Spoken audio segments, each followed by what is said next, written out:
The New York Giants quarterback situation comes to a crossroad. We take a look at what lies ahead and what could potentially play out for the Giants at this critical position coming up next on the LockedOn Giants podcast. You are Locked On Giants, your daily New York Giants podcast. Part of the Locked On Podcast Network, your team every day.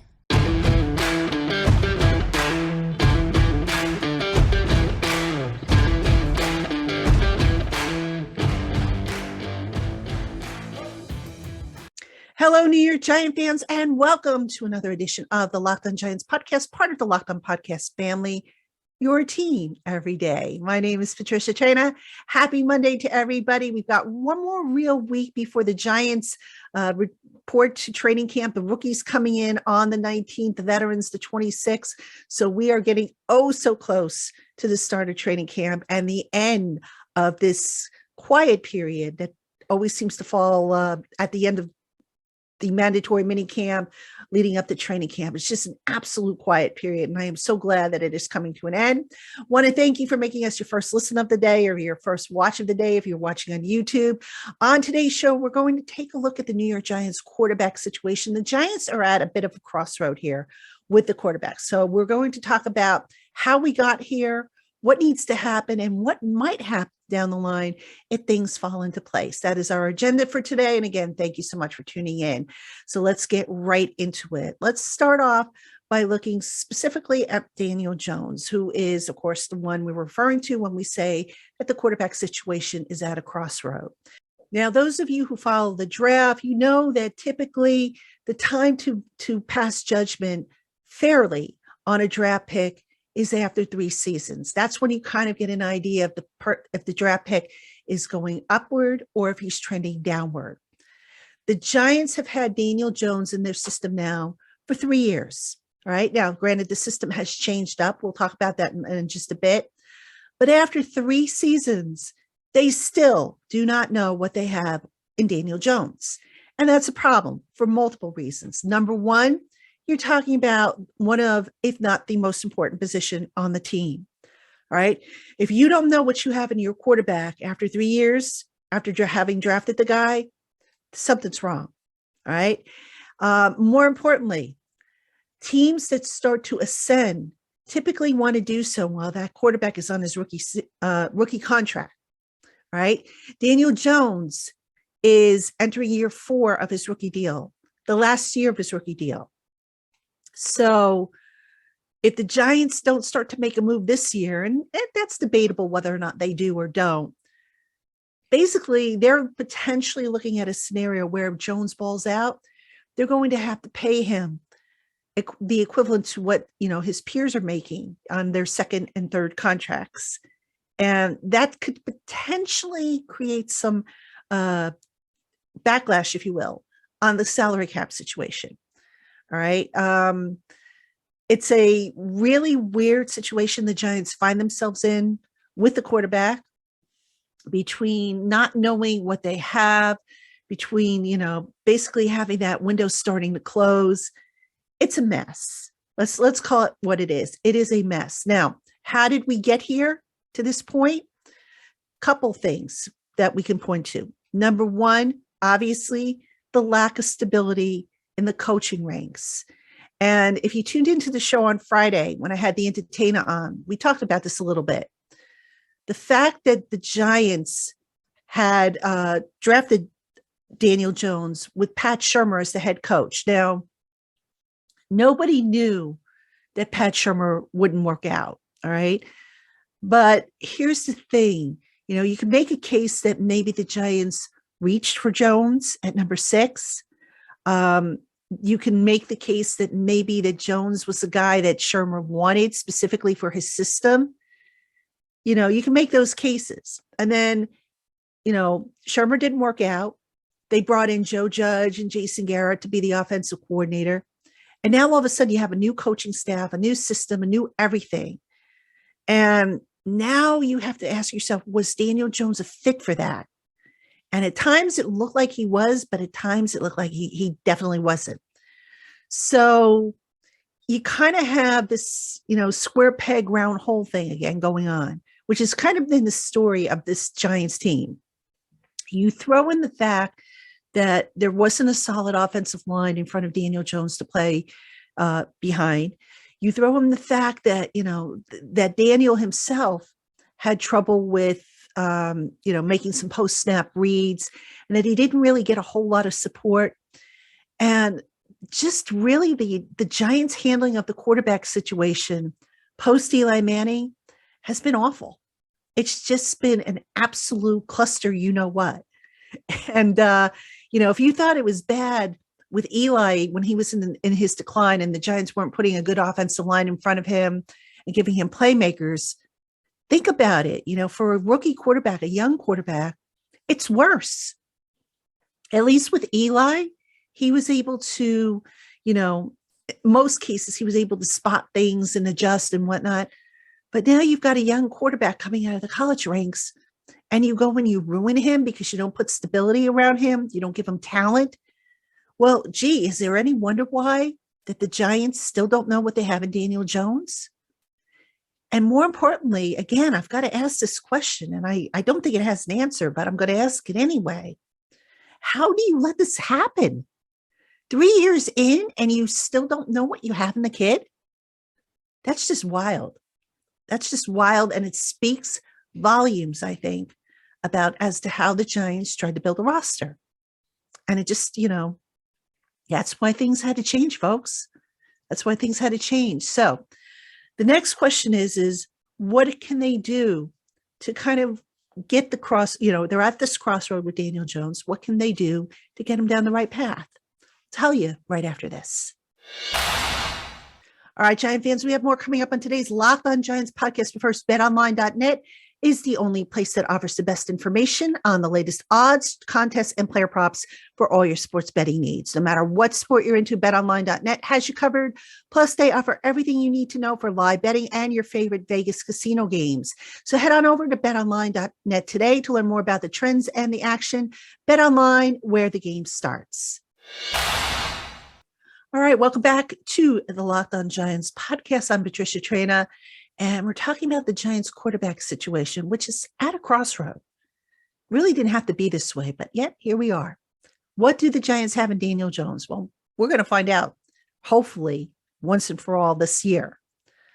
But as I mentioned last time, or in the last segment, I should say, the Giants have to do their part to help Daniel Jones. So what are they doing to help Daniel? Well, we've spoken about this before, based on what we saw in the spring. But amongst the things they're doing, number one, they put a better offensive line in front of him, fingers crossed. We're assuming it's going to be a better offensive line. We were told last year that they were going to have a better offensive line, and we all saw what happened there with injuries and retirements and performances just not living up to what was expected. So the offensive line was a disappointment and a big factor, I think, in Daniel Jones's failure to take that next step forward. But what else can they do? Well, the thing that I like about what this coaching staff is doing is they're going back and looking at prior tape of guys when they were at their best. And I think we can all agree that Daniel Jones was probably at his best in his rookie season under Pat Shurmur. All right. So picking up elements of what he did well in that offense, for example, getting the ball out of his hand quickly, check, that's going to be in the offense.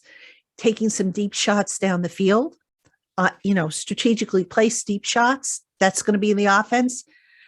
And maybe not as much in Pat Shurmur's offense, but I think we're going to see it a lot more in this offense, more pre-snap motion, which will help Daniel Jones figure out what he might be up against and adjust accordingly.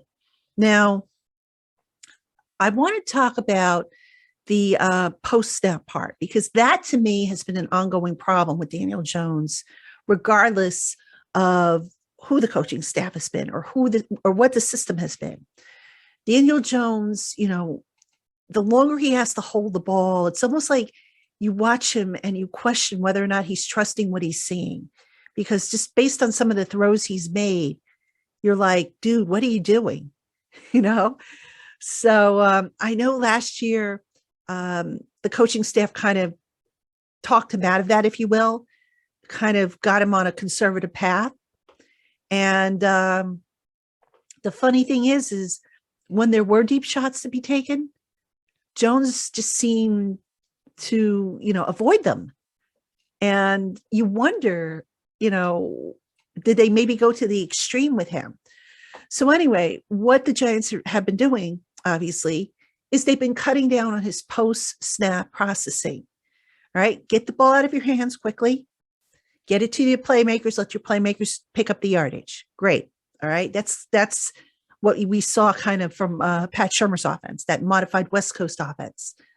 Now with the deep ball, again, you've got more weapons, which is good.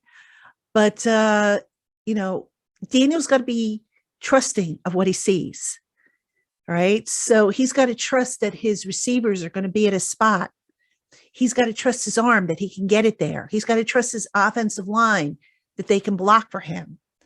All that trust, or that lack of trust, I should say, I think contributed to Daniel Jones playing conservatively, in addition to probably being instructed by the coaching staff to play conservatively.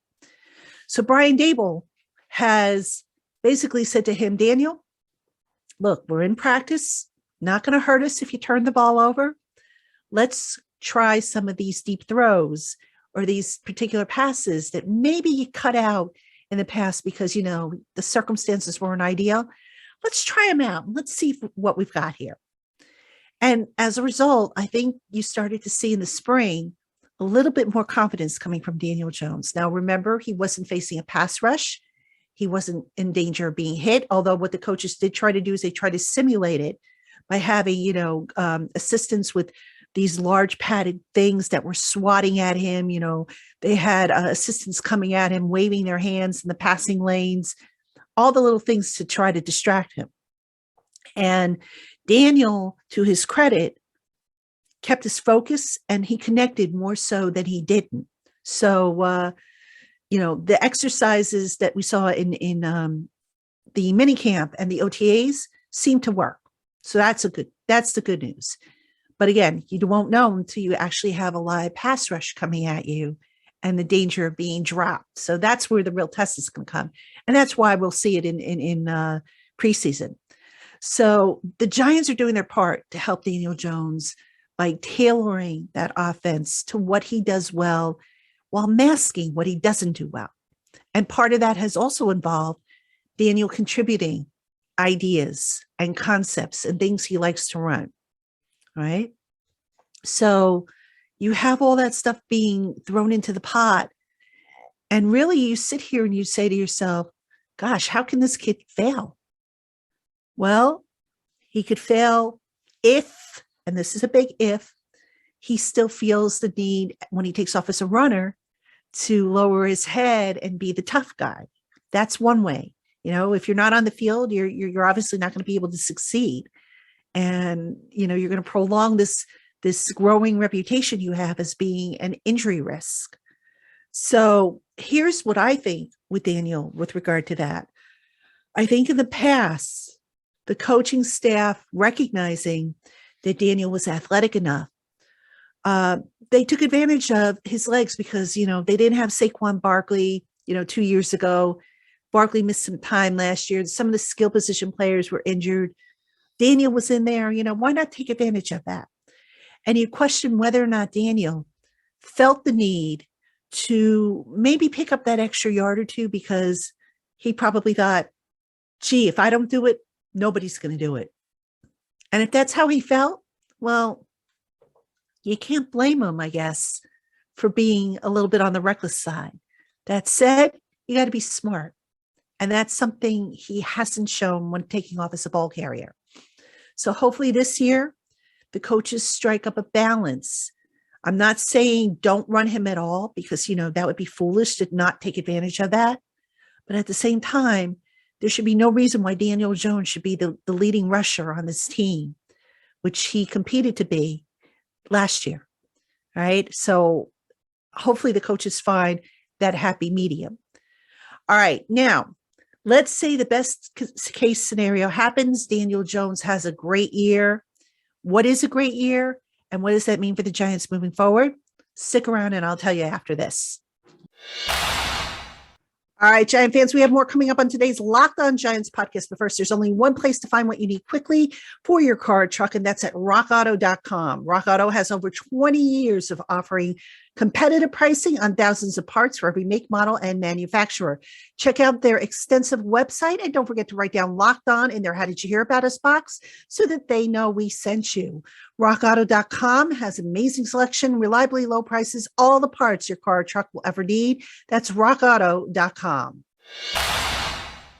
All right, Giant fans, welcome back to the LockedOn Giants podcast. I am Patricia Traina. We're talking Giants quarterbacks, specifically Daniel Jones, and specifically the fact that they are at a crossroad with perhaps the most important position on their team. So we've talked a little bit about how we got here, what they're doing to correct it. Now let's talk positively. Let's talk about what happens if Daniel Jones balls out. And, look, I'm always optimistic. I think, I like to go into the season and think that he's going to have a good year. And I realize there's a possibility that he won't. And if he doesn't, it's obvious he won't be back next year. But let's talk about what happens if he does have a good year and what is a good year for him. This is a question I get a lot from you, ladies and gentlemen, regarding what constitutes a good year for Daniel Jones. And I don't think you can put statistics on it. What you can do is you can look for some kind of growth from game manager to game winner. All right. Can Daniel Jones carry you across the finish line? He hasn't really done that all that much in his career. You can't sit there. At least I can't. I don't know if you can, but, up until now, when the game's on the line, I can't honestly sit there and say, okay, Daniel's got this. I don't have to worry about it. So that to me would be the biggest growth that Daniel Jones would need to show Joe Schoen and Brian Dable to convince him to get another contract. Now, what happens if he does that? What kind of contract could he be looking at? All right, here's my concern / dilemma regarding that. If Daniel has a good year, it would basically be his first real good year under this coaching staff. I don't know that I would go crazy and break the bank for him. All right. I'd want to see, again, that progression that we talked about. We talked about the 3 years that Daniel Jones didn't progress really, due to the coaching changes and his own doing. So in essence, this is almost like starting over for Daniel Jones. If he shows that he can be a game winner instead of a game manager, I don't give him a 5-year contract like a Josh Allen got. All right. I maybe look to give him a 3-year deal, very similar to what the Raiders gave to Derek Carr. Derek Carr got a 3-year deal. I think it was $121.5 million. And I'm just looking at the numbers now on Over the Cap. Okay. So looking at Carr's deal, it's a 3-year extension. All right. So this year, which is not part of the extension, he got a base salary of $17.4 million. His prorated signing bonus is $7.5 million. So that comes to $1.875 million per year over 4 years. So he's got a cap number of 19.375. Then in 2023, on the surface, it looks like there's no guaranteed money. But in 2023, if he is on the roster as of February 10th, $32.9 million is guaranteed of his contract. So that's his base salary. His base salary becomes guaranteed. And then also there's another trigger that $7.5 million of his 2024 base salary becomes guaranteed. So basically it's kind of a 1-year prove-it deal for Carr with this contract. If he balls out, great. If the coaching staff, and they've got a new coaching staff as well, feel that, they have to move on from him, they can get out of the deal and not owe him any guaranteed money. That's the type of contract I think you would see for Daniel Jones, something very similar. Whereas with Josh Allen kind of proved himself to be a reliable thing. So what the management did in Buffalo is they structured his guaranteed money so that he earned a little bit each year by hitting certain milestones with playing time and whatnot. So the Carr contract is the type of deal I think you would see for Daniel Jones if he goes and he has a solid year. Now, what's a solid year? Again, I can't give you numbers, but I do know that's a question that's going to come up this summer. We're going to probably ask that of Joe Shane when he addresses the media prior to the start of training camp. Maybe try and get a little more perspective on it, shed a little bit more light, if you will, on what he's looking for out of Daniel Jones. I don't think he's going to attach numbers, but maybe he can kind of, shed some light on that. But it is a crossroad for the Giants because, they've got big decisions coming up down the line. They're going to have to make a decision on Saquon Barkley. At some point, they're going to have to look to maybe extend Xavier McKinney and Andrew Thomas. And you just can't sink big money into a quarterback unless you know that quarterback is a surefire thing, which is why the Giants are at a crossroad right now and why, so many people, and I recently got this question actually, and I might as well answer it now. A lot of people say, well, why are a lot of people down on Daniel Jones? Because of the timing here. All right. You cannot afford to pay him big money if he's not an established sure thing.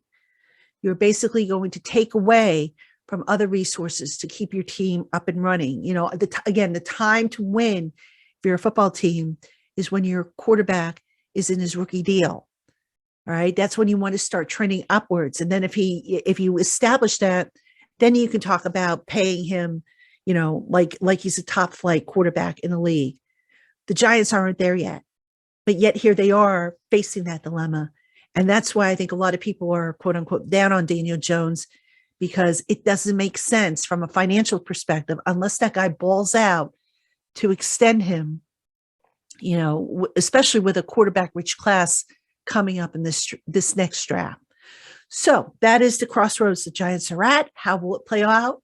We're going to find out when the Giants full team reports to training camp July 26th. Again, the rookies will be in on the 19th, the full team in on the 26th, first practice on the 27th, first padded practice on August 1st. We'll bring you all you need to know. As always, stay with us here at the LockedOn Giants podcast, free and available wherever you get podcasts and here on YouTube. And we will catch you again tomorrow.